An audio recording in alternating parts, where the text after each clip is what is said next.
Hey guys, welcome back to my channel, and today we're going to be going really quickly over the Maxis side of the Easter egg, because there isn't too many videos out there that explain it too well, and mine's not going to explain it all that well either, but I'm going to give you the gist of it so you know exactly what to do and what not to do. So, the first thing you want to do is build this trample steam, and most of the parts can be found in the first room, but if you follow this panning shot in this first sequence, you will find every piece, and then after you get every single piece with your 4 players, go ahead and jump down and build it.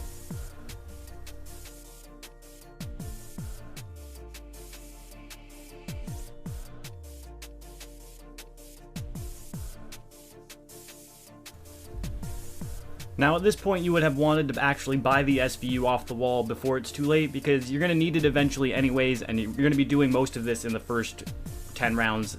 Hopefully that's the plan here. So after you do that, go ahead and obviously build the trample steam, get the SVU if you can before you jump down, and then start making your way to power, because the next step requires you to turn the power on to get on the elevators.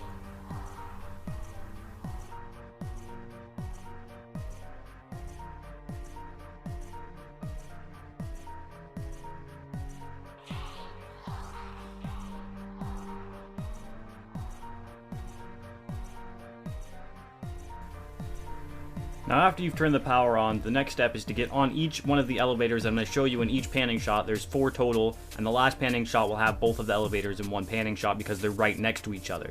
Now the idea here is to stand on every single one of these elevators all at the same time on the metal emblems, and they will light up bright yellow when you've completed it. So these are the panning shots. If you have any difficulty finding them, just reference this. It'll be pretty easy. I tried to pan in from a distance so you know a general idea of how to get to it from that particular spot, if you can find that spot. So you know what I'm saying. But the last panning shot is the one with the 2 elevators. These ones are really easy to do because they're right next to each other and they go up and down pretty quick because there's only 2 floors. Now this next shot is an example of what happens when the elevators light up. So you actually see it in this clip. You'll know that you'll have it done when you see this event happen.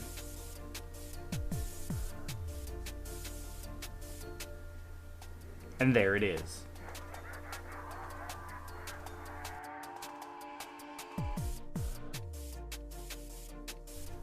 The next step is to have all 4 players step on these symbols in sequence. So one player has to step on it. If theirs lights up, you're good to go. If the next player steps on it and the other one doesn't light up, you have to start over and you have to get them in the certain pattern. It's different every time, so you kind of have to have one person step on, next person step on until you get it right. It's kind of like Simon Says, but not really. So these are all the locations for those emblems.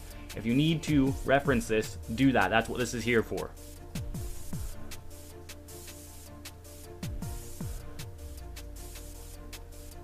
And there you go. The next step is to have the person with the SVU go ahead and head to the roof and shoot the balls out of the mouth of the dragons. This will create fireworks that come off the dragon's ass cheek. So once that's done, you'll know that's done, and you can go ahead and start the next step. The next step, and by far the easiest step of them all, is to just go back to the spawn room and grab the balls out of the lion's hands. 2 players need to grab 1 each. Now the next step, and probably the most annoying step of them all, is to go ahead and head down to the Buddha room, or the temple as some people call it, and you're going to want to stand next to the Buddhas. Now, the players that have the balls, one wants to stand next to each statue, so 1 player that has a ball at each statue, and then just kill the zombies near the statues, and eventually you'll hear Maxis say, "Reincarnation is key," and once you hear him say that, you're done, and you can go ahead and move on to the next step. Now after you've done that, you're going to want to have one of the players with the balls go ahead and go to the box and hit it until you get the ballistic knives. It's going to take a few tries, obviously. As you can see here, it took Lax about 2 tries. So I'm just fucking with you guys. It's gone pretty quick. I think that the Easter egg actually knows when you're doing the Easter egg and it actually gives them to you sooner. So it shouldn't be too much of a trouble, but at any rate, just have the 2 people with the balls, keep it in the box until you get the ballistic knives, and then you want to go ahead and go upgrade them, and then we'll move on to the next step. Now once you've done that, upgraded the knives, just go to the temple and shoot it at the ground in the Buddha room, and that's that step. That's a really easy step. Once you have a pack-a-punch, you just run down there and shoot it at the ground. The next step is to grab trample steams and place them on these markers so that they make an X across the map. Now the best way to do this is to just get everybody, grab the trample steams, find your markers, and put them down. Once you put them down, you will not be able to pick it up again, so you'll know it's in the right spot, and sometimes it'll make a weird sound. So Put those down.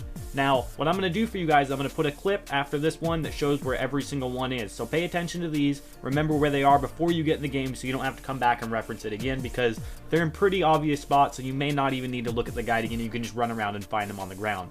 So just put your trample steams on those, and then we'll move on to the next step.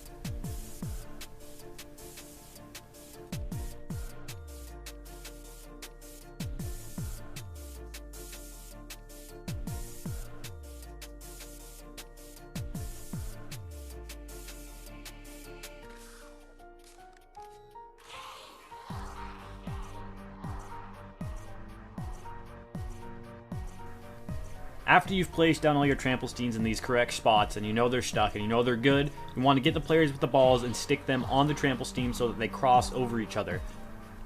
Once you're done, you'll know because the tower will light up and it'll have 4 posts on it. At this point, you're going to want to head to where all these Mahjong tablets are and write down the color, the bamboos that are in the number, and the direction that they are. I'm going to give you a cheat sheet down in the description below to indicate north, south, east, and west and how Mahjong tablets work. If you don't know how they work, you're not going to be able to do this, so look at that guide, and I'll give you a little bit of an explanation right now. Basically, there's 4 different wind directions: north, south, east, and west. Okay, so you need to punch these in a particular order. For instance, we have a blue north here. We always know that this is north because it's always on that point, so you always know where north is. So if you find a blue tablet that has 2 sticks of bamboo and it's blue, you know that's the second one to hit. If you go on to, let's say, if you find a green north, you want to find the ace tablet, which is the bird, which is green. So the colors will correspond to the direction and when you need to hit them. So after that, you would find a south, and say, let's say the emblem for south is red, and you find a red bamboo with 4 on it. You're going to want to hit the red one the 4th time. So it goes 1, 2, 3, and then 4, you'll hit red, which would be south. So red, south, 4.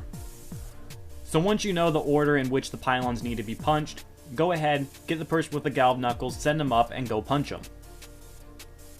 As you can see here, Lax is actually getting prepared to do it right now. We double checked a few times, so it kind of takes him a minute to punch him, but this is what the tower should look like when you need to punch it. If I didn't show you earlier, I apologize, but you should know when it lights up. This is what the tower looks like when you need to punch him, so go figure out those tiles, and then come back up here and punch him. And you'll definitely know if you've done it right or if you've done it wrong. If you get it wrong, it'll shut down and you have to wait until the next round to try it again. So in theory, you could just guess a few rounds. You could sit there and punch it in any order that you want to try, but that'll take ages. You could always just go look at the Mahjong tablets and get it done right the first time. Once it's done, the dragon will shoot out big old fireballs at each player, and every time one of those balls hits a player, they get all their perks. So you get every perk for free, and that's the end of Maxis' Easter egg. I hope this has helped, to be honest. I don't think I've done this very well, but I wanted to just get it out there in the quickest manner possible, in the most rough format, so you guys can just have something to reference really quickly. I hope you guys enjoyed, and I will see you next video.